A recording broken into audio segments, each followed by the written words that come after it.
Okay guys, so in this video I was going to show you how I'm sewing these different squares onto my layout. And to start off with, I have my background sheet, which is the 12 by 12, and then I simply just took some 6 by 6 squares out of this 6 by 6 pad, and I'm going to layer those on top of the 12 by 12 sheet. Now before I stitch along the edges, so basically my plan is to stitch along these 3 edges, and then I'm going to put the other one right up next to it and do the same thing. To keep it in place, I'm simply just going to add a little adhesive right in the middle because I don't want to add the adhesive to the sides. That's where my needle's going to be, so I'm just going to add a little adhesive to keep my paper in place the best that I can, and then I will sew those edges. So to start off with, since I'm going up this way, I'm simply gonna thread my paper through like so, and then we're just going to sew like normal. So let me go ahead and place my needle down, and you could do a straight stitch or you could do a zigzag if you wanted to. Zigzags are a lot of fun. They add a lot of character to your page. So try out a zigzag as well. For this one, since it's already a very busy page, I'm simply going to stick to a straight stitch.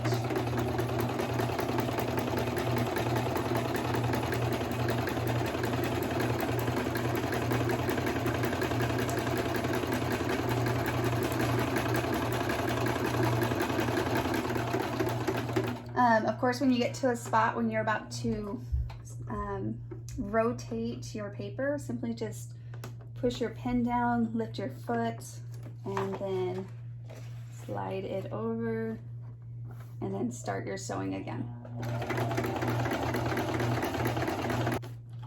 So since I'm about to do that again, I'm just going to add my second sheet and before I lift my foot up. And you could have done this at the beginning as well, just put them both down.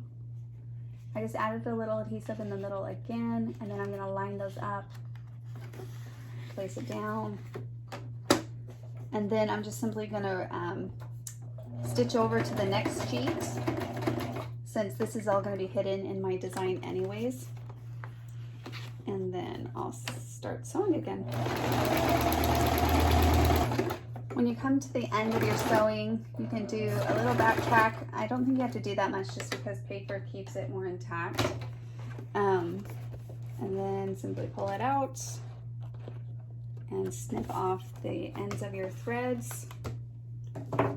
And there we go. We have the sewing on the page.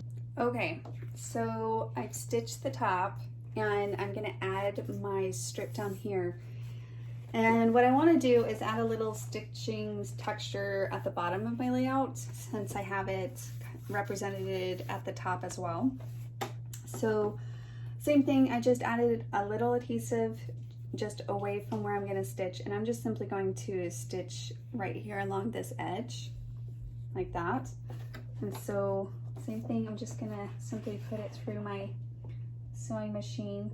Now on this one, I actually think I want to do a zigzag, since I feel like going off of the border a little will help. So I'm simply just going to change my settings to a zigzag stitch. Put my needle down, and then simply just slowly start that so that I can make sure that it's lined up. And you'll want to go slow on the borders because you'll just adjust, like move it around as you go, right? To kind of go with the waves of whatever design or border that you use. Definitely more simple borders is key here. Nothing too crazy busy, so that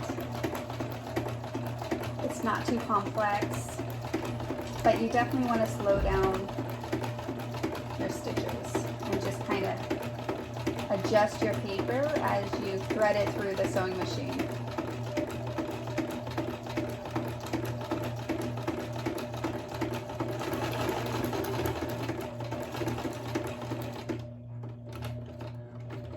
And if you need to adjust it a little, so like this curve, I'm just gonna, there we go.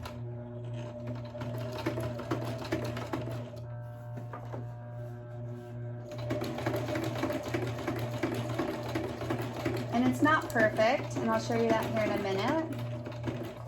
But I really feel like with the stitching, that's kind of the point. You're just kind of going for more of a texture fill. So hopefully you guys can see that. That's stitching right along the edge there. And I'll share a couple pictures.